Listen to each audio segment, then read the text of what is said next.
college in the Midwest. But let me say that last year, the presentation I found most moving was when Kathy called upon people who had been in prison to come up to the stage and to briefly describe the work they were currently doing. And of course, this evening, we've heard from brilliant, eloquent, persuasive people who have spent long periods of time in prison. And in the words uttered by people who have been in prison, there is such passion, there is such commitment, there is such vision.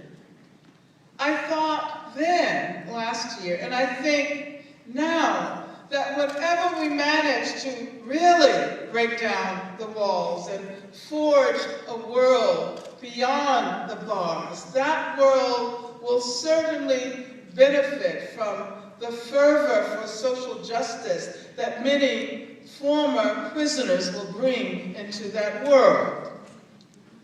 Now, I have referred to prisoners, and I think I should offer a few words about the power of language.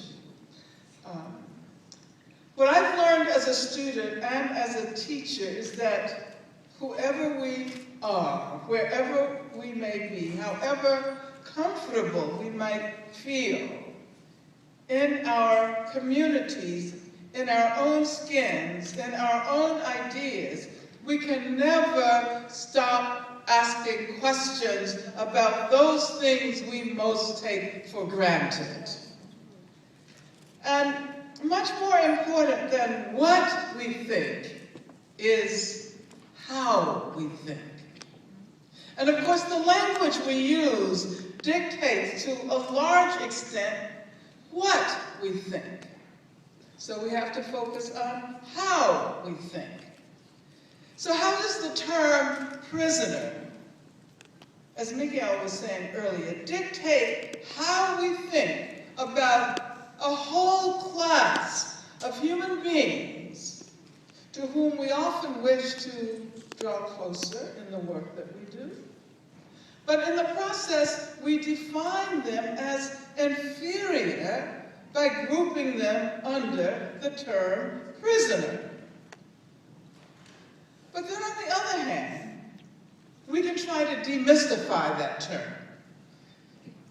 Just as black used to be the most negative label one could give to a person of African descent, some of you may be old enough to remember that. Am I right? Yes, absolutely. We refuse to accept the disparaging connotation of the term black. I, as a matter of fact, many years ago, I can remember being run off a freeway in Southern California because I had a bumper sticker on my car that said, "Black is beautiful." Mm-hmm. Oh, yes. But we're talking about the term prisoner, which some of us insist on using instead of the more euphemistic term inmate. And you might compare prisoner to black and inmate to Negro. But I don't think I have time to pursue that analogy. I just want you to know, and especially those of you who have been taking Kathy Boudin's classes, that I just want you to know that if I use the term prisoner, and if I vacillate between using the term prisoner and person in prison, there may be some logic behind it. But I really do want to thank Kathy Boudin, whom I've known for the vast majority of my life, because we were high school classmates, as I think I pointed out last time. And I would like to thank her for her unswerving dedication to prisoners' rights, or the rights of people in prison. And especially to the cause of defending the rights of long-termers, and to the cause of bringing them home right now. And although I promised Kathy I wouldn't say that much about her, but I do want to tell her that we all stand with you because you provide the most perfect example of how our communities and our schools and our universities are enhanced and enriched by the presence of people who have experienced the underside of democracy and who use their talents and skills to help create a better world for us all.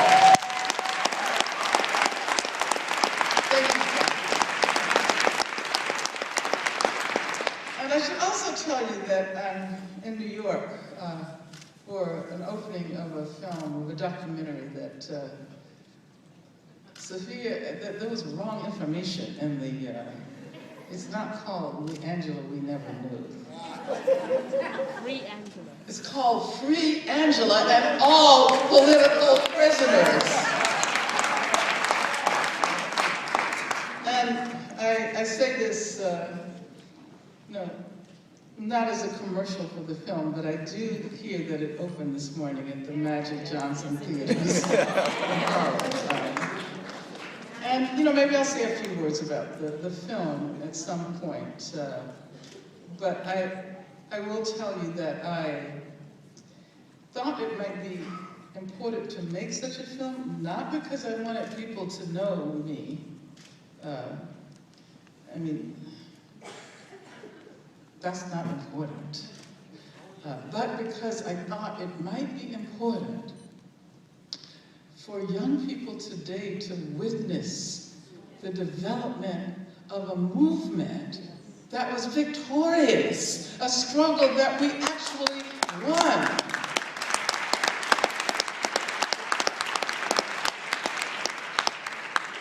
But I raised the film because I wanted to focus on one of the people in the film, a man by the name of Rochelle McGee. Yes. And Rochelle McGee was my co-defendant in 1970. He had been in prison for a number of years then. He was actually charged with kidnapping for the purpose of robbing someone, and it turned out that the robbery netted $10. And in 1963, he was sentenced to 7 years to life. And then the parole board turned that 7 years to life into life without possibility of parole. And then, of course, he was charged in connection with the August 7th uprising in Marin County. He was charged with kidnapping, murder, and conspiracy. And as it turns out, he was acquitted of the more serious kidnapping charge, but he was convicted of the simple kidnapping charge. And the murder and conspiracy charges were dismissed. Now, this was sometime after my trial. But the point that I'm trying to make in giving you this story is that this is the year 2013, right? And we're observing all kinds of anniversaries. I was just in Birmingham last week, observing the 50th anniversary of the Birmingham Civil Rights Movement. Martin Luther King's letter from a Birmingham jail. It's 50 years since the bombing of the 16th Street Baptist Church, which claimed the lives of 4 girl children, Carol Robertson, Denise McNair, Cynthia Wesley, and Addie Mae Collins. And this symbolizes the devastation wrought by the racist forces of that city who were trying to stop the unstoppable waves of history. But it's also been, this is 2013, it's also been 150 years since the issuing of the Emancipation Proclamation, right? And I find it really bizarre that there have been so few celebrations of the Emancipation Proclamation. I don't think there's been one major national celebration of the sesquicentennial of the Emancipation Proclamation. That's kind of bizarre, isn't it? I mean, I know we're a nation of historical amnesiacs, but it would seem that there would be some kind of conversation started about the significance of the Emancipation Proclamation. Well, you know, maybe it was because the Emancipation Proclamation didn't really free the slaves. Maybe they're afraid that if we start talking about it, we'll acknowledge, we'll recognize what happened, we'll understand the dialectics of emancipation, if you will. Because we still live with the popular myth that Lincoln freed the slaves. And of course, Abraham Lincoln did not free the slaves.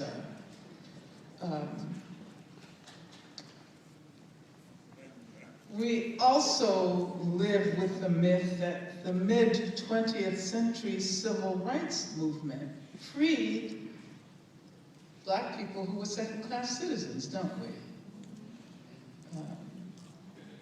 And of course, civil rights may be an important element of the freedom that was demanded then, but it wasn't the whole story. And in the same way, it is maintained that the Emancipation Proclamation freed the slaves. It is too often assumed that the civil rights movement completed the struggle for democracy in this country. There is a historical closure that is enacted by viewing the civil rights movement in this way.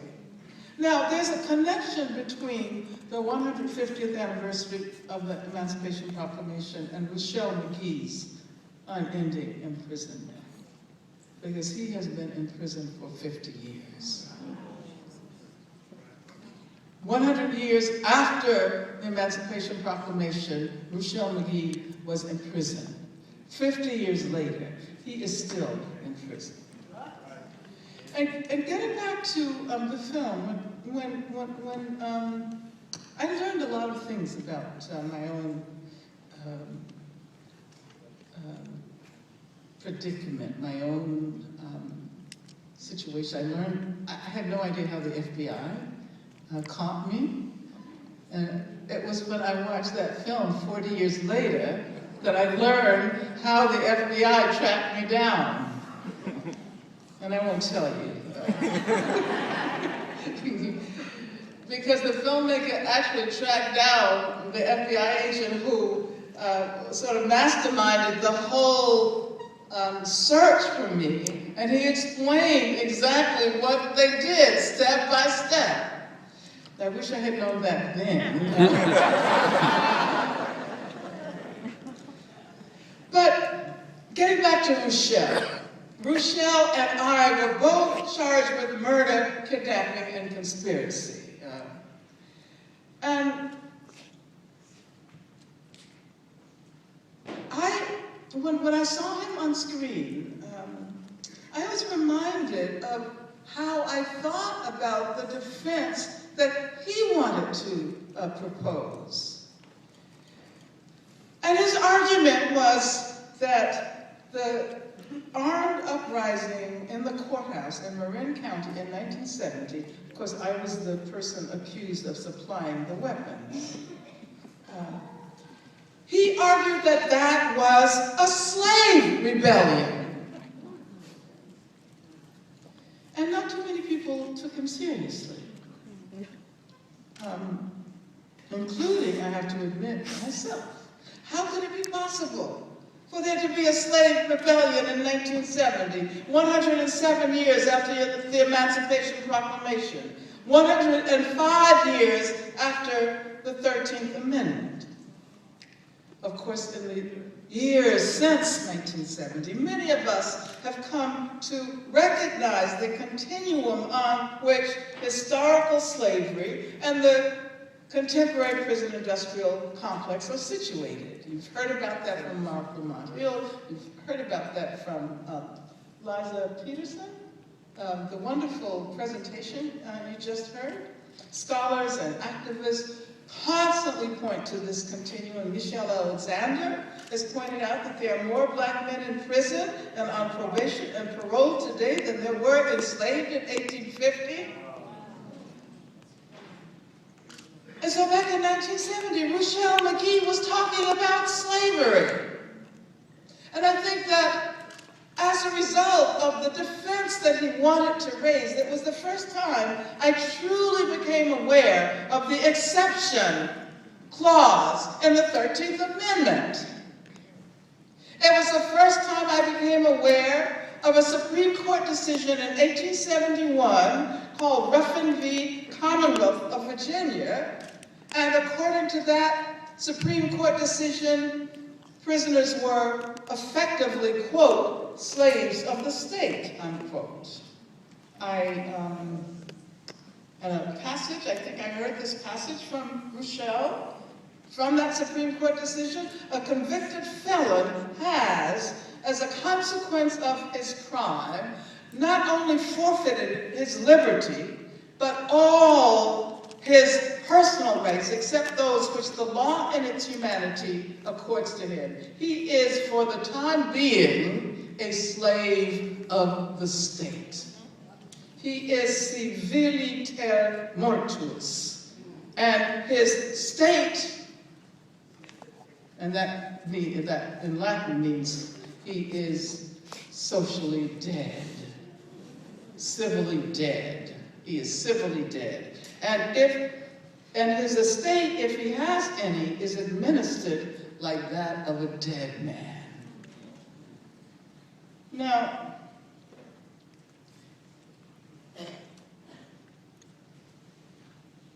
I present this story to you as a way of emphasizing how important people in prison have been to the development of the discourse that we use in our work against prisons. Oftentimes, we assume that people in prison are simply the objects of our work, the objects of our scholarship, the objects of our organizing. And we do not take into consideration the extent to which they have enabled the emergence of the very social movement with which we identify. And of course, I could name many others, and wow, I have been speaking for 20 minutes already. Speak on. I wanted to, of course, mention George Jackson. Yes. Because it was as a result of George Jackson's work that we became aware of the importance of expanding our focus on political prisoners to an analysis of the racist role of the institution of the prison writ large. I could name many more people who spent time in prison, who've made pivotal contributions to the contemporary anti-prison movement and discourses, who have enabled the possibility of a movement that calls for the abolition of imprisonment as the dominant mode of punishment. There is, of course, Mia Abu-Jamal, who allowed us to understand the centrality of the death penalty in our understanding of the prison industrial complex. Corporeal death and civil death, which I just referred to, which are, of course, related to the social death of slavery. And then, of course, we can talk about the Puerto Rican political prisoners, who taught us that colonialism and imperialism are deeply connected to the development of the prison industrial complex. And I remember Alejandrina Torres and Dilcia Pagan and Alicia Rodriguez and Ida Luz Rodriguez. I remember the work that Linda Evans and her partner did when they wrote the first important essay on the prison industrial complex. The prison industrial complex and the global economy. And then, of course, there's Leonard Peltier, who has allowed us to understand the importance of linking the genocidal colonization of this land to the emergence of the prison and the prison industrial complex. And then there are countless numbers of women in prison who have insisted on the connection between sexual assault, as we know it, and the routinized body searches and cavity searches that happen to women every day all over the world in women's prisons. And I could mention many other names, and I do want to mention the Angola Three. And I do want to mention Laura Whitehorn, who is probably here this evening. Are you here, Laura? Oh, there you are. Hi. The work that Laura has done is invaluable. And of course, Marilyn Buck, whose memory we honor and whose incredible poetry pointed towards connections and intersections we've never fully explored. And of course, I could continue with examples, but the most important point is a general one. And that is that we cannot assume a distance or a hierarchy that defines the relations between people inside and outside prisons. Those relations must be egalitarian. People inside help us to theorize and struggle around issues related to people in prison, but more importantly, these issues belong to every agenda that purports to be about social justice.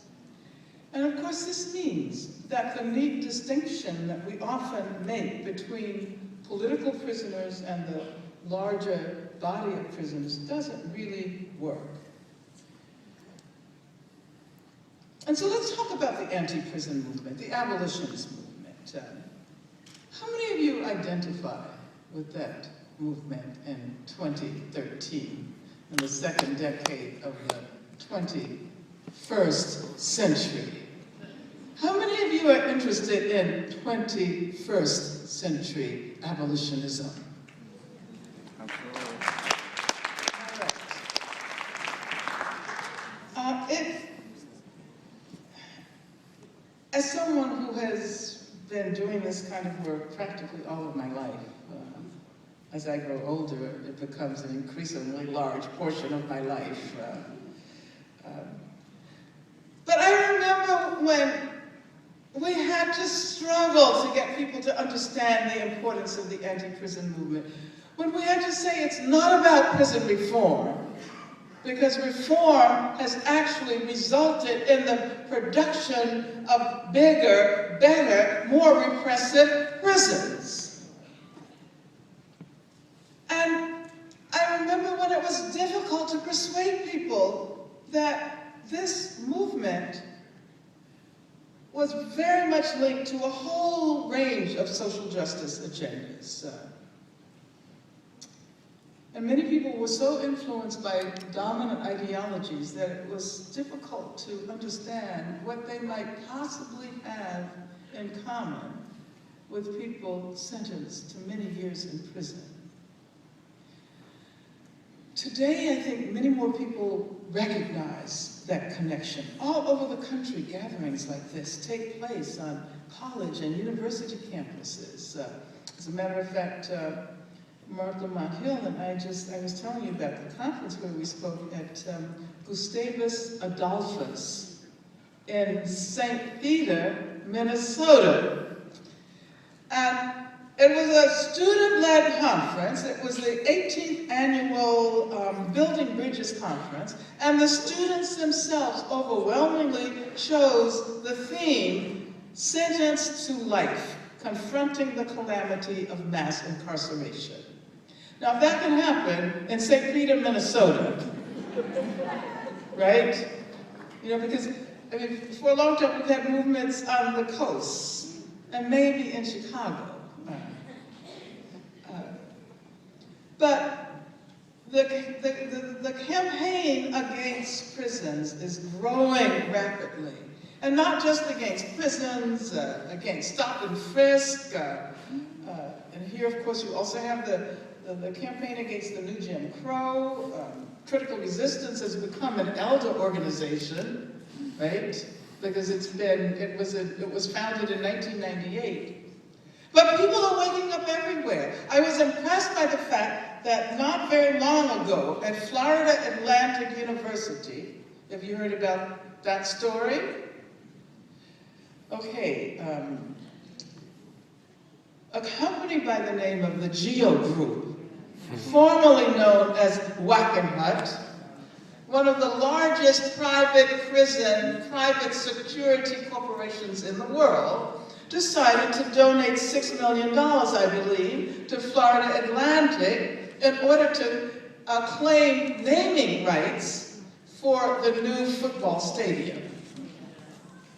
And so Geo Group went up on their stadium, and the students rose up. They said, no, absolutely not. We will not have our stadium named after the second largest private prison corporation in the world. And a few days ago, I believe, they took the name down. Geo took back its $6 million. Now you see, they could have just donated the money, right? Anyway. But that's a great story. But my question is, why hasn't the Obama administration given any serious consideration to what is one of the major crises of our era? Amen.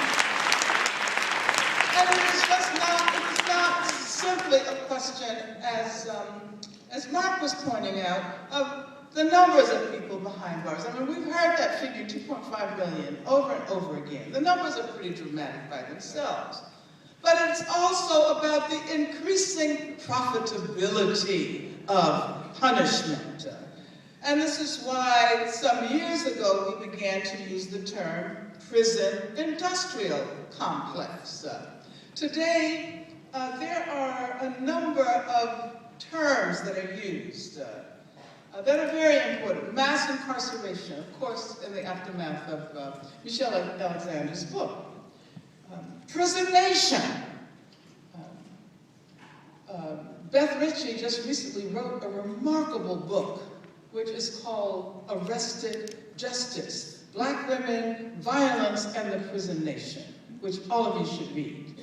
Because it's the story of the violence against women movement, and how that movement became seduced by the strategy of criminalization, and how the work that might have been done by that movement was halted by the fact that so many people began to embrace the idea that all you have to do is put the perpetrators of violence against women in prison, and the problem will be solved.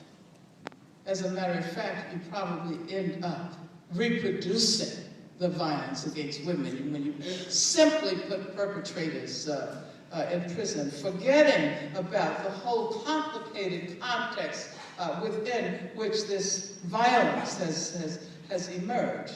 And of course, speaking of violence, I think I said last time, we cannot forget that women are the most consistent targets of violence all over this country and all over the world. And that we have to understand the relationship between intimate violence and institutional violence, private violence and state violence. As Mark Lamont Hill pointed out, we need a vocabulary that allows us to express the extent to which this economy is so deeply invested in the continuation of a system of imprisonment that is driven by racism and that has its roots in the history of slavery. We need a vocabulary that allows us to express the links between the racism that drives the prison industrial complex and gender and sexual oppression. Numbers don't do this. We need an analysis that demonstrates the importance of highlighting the experiences of trans communities with law enforcement and with prison. We need an analysis that highlights the connections with the immigration struggles here and all over the world. Which leads me to another need, and that is the need for a vocabulary that allows us to express the global dimensions of the prison industrial complex. And in that context, let me say that we need to popularize an analysis of the prison crisis and its dimensions of racism and sexism and homophobia and transphobia that allows us to understand its connections with, for example, the current conditions of occupied Palestine. Because the West Bank and Gaza are the largest open-air prisons in the world. And where we see the use of carceral technology to surveil and control Palestinian communities that refuse to capitulate to Israel's attempt to prevent them from exercising the internationally recognized right to self-determination.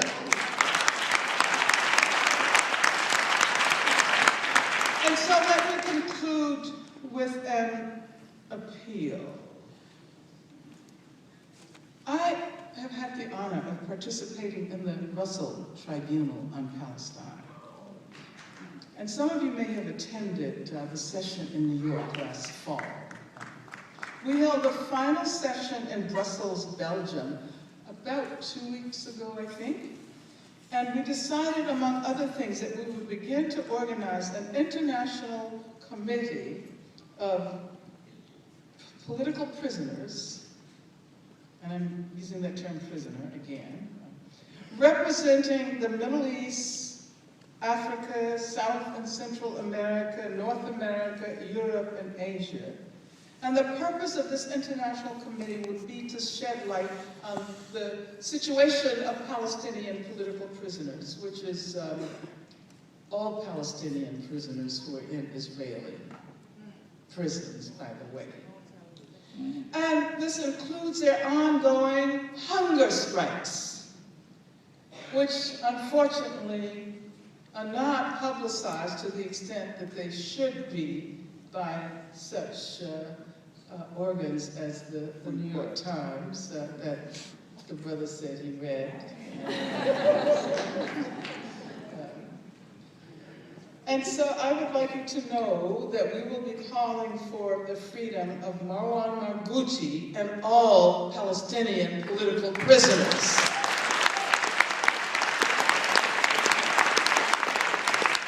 And this leads me to say just a few words in conclusion about the importance of internationalism. And if you go and see that film about my case, it was actually amazing the way people all over the world, joined the campaign for my freedom. You'll see my sister giving a speech in French to 100,000 young French people who were calling for my freedom. But the importance of internationalism today, I was actually just in France last week. And people there are also talking about racism and incarceration. They're also talking about Islamophobia. They're talking about police violence, particularly against people of African descent, Arabs, Muslims. They're talking about immigration issues, the sans-papiers movement, the movement of people without papers. They're talking about the arrest and incarceration of young, black, queer people. It used to be that Europe was a different universe. I remember the first time I went to France, I thought that I had actually come from Birmingham to New York expecting that there would be no racism in New York. then I got here and I said, oh, I made a mistake. And then I decided to go to Europe because I thought that I would find my racial utopia in France. And I hadn't been there very long when I was mistaken for Algerian during the Algerian Revolution. So I joined the defense of the Algerian Revolution. But the point is that we all need to join hands with our sisters and brothers all over the world who are standing up for peace and justice and equality and freedom. Thank you very much.